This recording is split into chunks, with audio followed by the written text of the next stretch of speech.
Hello friends, this is Mindy Eggen for Honeybee Stamps, and in today's video I'm going to show you how we can stretch our stencils past the holidays. So don't put those snowflake stencils away just yet.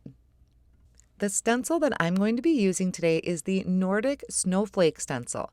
This is a two-piece stencil. Now there is a base layer which has like the entire design, and then the top layer of the stencil kind of enhances areas of the design. So I will be using both of them, and my plan is to use a glimmer paste on that top stencil. Now the first thing I want to do is step away from Christmas colors. Even though this has kind of a snowflake pattern, I'm going to get away from the traditional blues or even purples.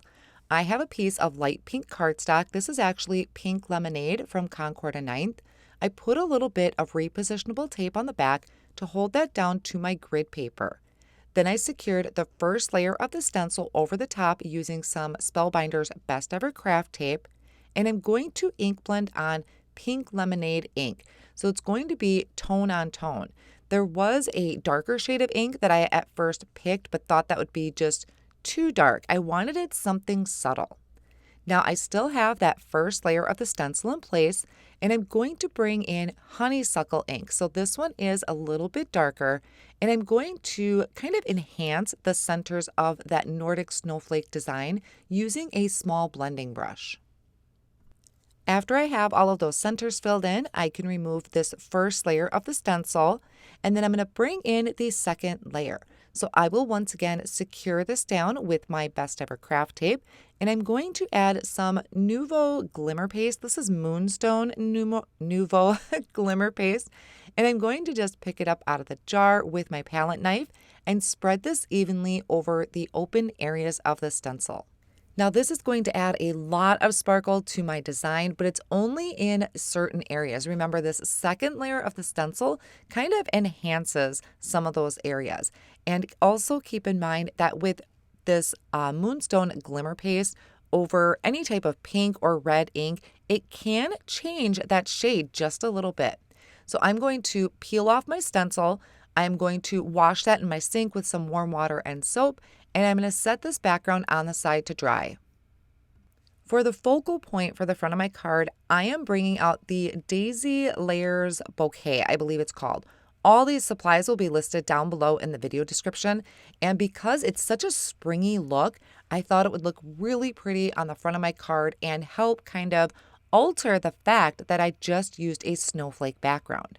So I place this into my MISTI tool, and I'm going to ink it up with the Honeybee Stamps Intense Black ink. I'm going to stamp that down, just applying some nice pressure because there is a lot of detail in this stamp.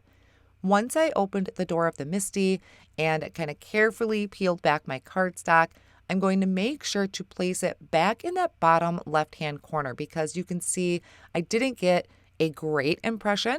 So I'm going to ink it up one more time. And I had a little helper come in to help apply that pressure because he thought it was super fun. So we're getting some extra muscle in there to stamp that down. And once I open the door of the MISTI, I have a really nice, great impression here. This stamp also has a coordinating stencil that you can use to quickly color in your image, but I'm going to do some Copic coloring, but maybe not in the sense that I normally would.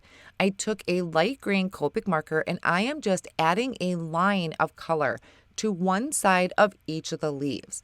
That's just going to help give it a little bit of color, but I don't have to spend a lot of time on it.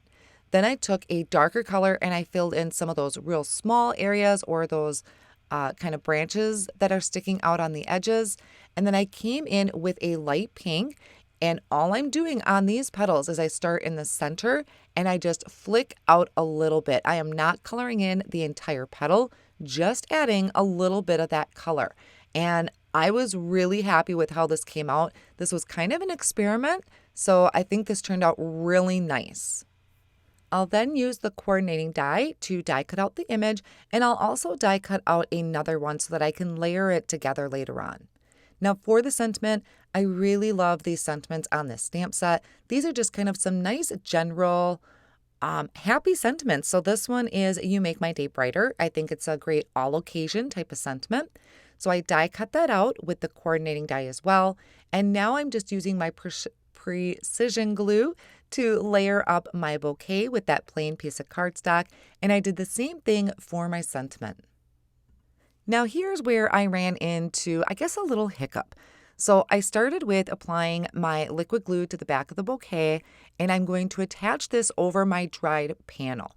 Now it's a textured background, so I'm going to place something heavy on it and let that sit for a little bit so it really adheres down to the front of the card.